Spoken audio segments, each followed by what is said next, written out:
विराटকে সর্বকালের সেরা সাদা বলের ক্রিকেটার আখ্যা দিলেন সৌরভ গাঙ্গুলী।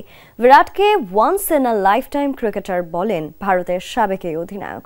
বিরাটের সাম্প্রতিক ফর্ম প্রসঙ্গে সৌরভ বলেন, বিশ্বের সব ক্রিকেটারের খারাপ সময় যায়, চ্যাম্পিয়ন্স ট্রফি নিয়ে চিন্তা নেই, ভুল শুধরে আবারও ছন্দে ফিরবে বিরাট, বিশ্বাস সাবেক এই তারকার।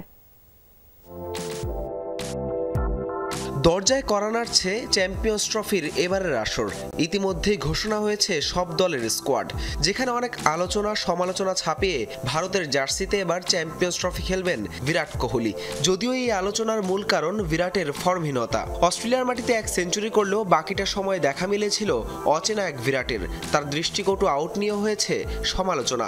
তবে বিরাটের সমৃদ্ধ ক্যারিয়ার মনে করিয়ে দিলেন ভারতের সাবেক অধিনায়ক সৌরভ গাঙ্গুলী। সেই সাথে তাকে আখ্যা দিয়েছেন সর্বকালের সেরা সাদা বলের ক্রিকেটার হিসেবে। বিরাট কোহলির মতো ক্রিকেটার এক জীবনে একবারই দেখা যায়। ৮০টি আন্তর্জাতিক সেঞ্চুরি তো মুখের কথা নয়, অবিশ্বাস্য এক কীর্তি। আমার মতে বিশ্বের সর্বকালের সেরা সাদা বলের ক্রিকেটার কোহলি। অস্ট্রেলিয়ার মাটিতে বিরাট প্রত্যাশা অনুযায়ী পারফর্ম করতে না পারায় অবাক হয়েছেন সৌরভ গাঙ্গুলী। সাম্প্রতিক এই ব্যর্থতা কাটিয়ে উঠবেন বিরাট, মনে করেন সাবেক এই ভারতীয় অধিনায়ক। পার্থের সেঞ্চুরির পর বিরাট যেভাবে ব্যাট করেছে তা দেখে অবাক হয়েছি। দেশের মাটিতে ভালো ব্যাট করতে পারেনি, তাই পার্থের সেঞ্চুরির পর ভেবেছিলাম ওর জন্য একটা সফল সিরিজ অপেক্ষা করছে, কিন্তু সেটা হলো না। তবে এরকম হতেই পারে, এমন কেউ নেই যার খারাপ ফর্ম যায়নি। কিভাবে সময়ের সাথে আপনি নিজের দুর্বলতা শোধরানোর চেষ্টা করছেন তার উপর অনেক কিছু নির্ভর করে। কোহলির মধ্যে এখনো অনেক ক্রিকেট বাকি।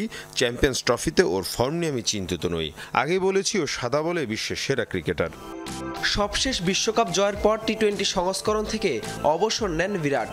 সাদা পোশাকে সময়টা ভালো যাচ্ছে না রান মেশিন খ্যাত এই তারকার। তবে চ্যাম্পিয়ন্স ট্রফিতে আবারও জ্বলে উঠবে বিরাটের ব্যাট, প্রত্যাশার সাবেক ক্রিকেটার সহ বিশ্লেষকদের।